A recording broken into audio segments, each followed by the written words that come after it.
And Matt Clarke, West Coast list manager, joins us on the line now. Matt, thanks for coming on Gettable. G'day, Riley. G'day, Cal. How are you? Very well, thank you. Yep, that's me. Yeah, sure. Sorry, mate. I've got a few names in the last 24 hours. I was going to say, it's been a big couple of weeks for everyone. Let's start with your draft hand. I mean, you've got picks 1, 2, 13, 34, 41, as we just mentioned there. It's a pretty exciting place for the club to be heading into that national draft in November. Do you expect much movement with those picks? I think everybody will probably say the same thing. You never say never if someone comes to you with it, with an offer, but we're really confident that there's some real high-end talent there, which is part of the strategy to bring it in from our list that we've been working on the last 18 to 36 months about what talent we bring in. So I think it's highly unlikely we move those, but yeah, we'll wait and see. I haven't had any offers for those picks, but yeah, once everyone got through the last sort of 24 hours, they'll settle and yeah, maybe someone comes to us, but we'll wait and see. You got the Starcevich deal done pretty early, Clarke, and it must have been a huge fillip for the club to get a back-to-back premiership player and someone who's going to add real steel to your back half. Tell us about the impact you hope to get from Brandon. Yeah, it was a big tick for the footy club, the program, Andrew, what he's trying to do as well. So to get a two-time premiership player to come from the premiers to the club that's in a rejuvenation stage that we are was a big tick for us. So no, really excited.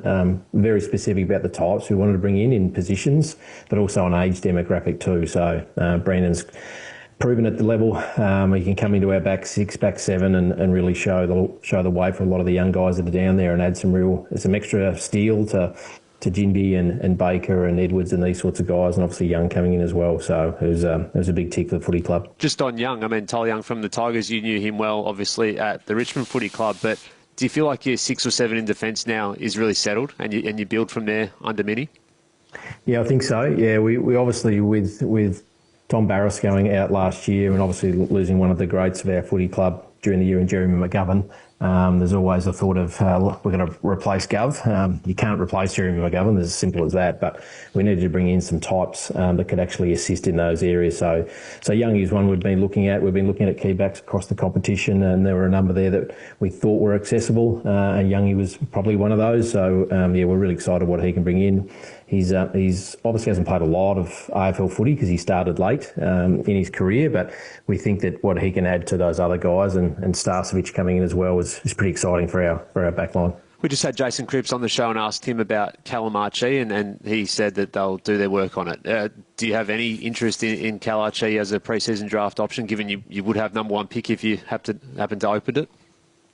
Oh, we'll probably have a chat about it. We had a quick chat about it last night, but it's highly unlikely. We probably had some dialogue with Ben during the year about where Callum was at, whether he was going to stay at the Lions or have a look around, but we're pretty specific about the types we're going after, and we think we've achieved at least 2 of those in Brandon and Tyler. So, yeah, it's highly unlikely we'll pursue Cal. He's pretty keen to get to Adelaide and understand why, so it'd be unlikely that we go there. Now, I've nearly moved on from the trade period, Matt. I've got about 54 minutes left to go, and then it's all about the Phantom Draft. And I'm looking ahead, I'm thinking pick 1 and pick 2. Duffma, yes. Is Willem Dersma and Cooper Duff-Tyler, are they maybe going to be your guys? Oh, they're names that have shown some really strong form for the whole year, haven't they? Like, they've both performed really well for their clubs, for their states, played some really good VFL footy, as a number of other guys do. So, yeah, boys are working pretty hard on what the rankings look like coming up to the draft. We'll have a bit of a catch-up in a couple of weeks and try and work through the last little bit of that, hopefully. So, yeah, they're highly talented individuals and great young fellas. So, yeah, I'm sure they'll be in the mix for clubs that are in that sort of first to 6 sort of bracket, you would think. Yep. Well, Matt, thanks for your time, both today and across the last fortnight. You've been very generous with it. Good luck leading into the draft. You're in a very strong position with picks 1 and 2, so all the best for the lead up to the draft. Thanks, boys. Good luck. That was Matt Clarke, West Coast's list boss. You got Duffman 1 and 2?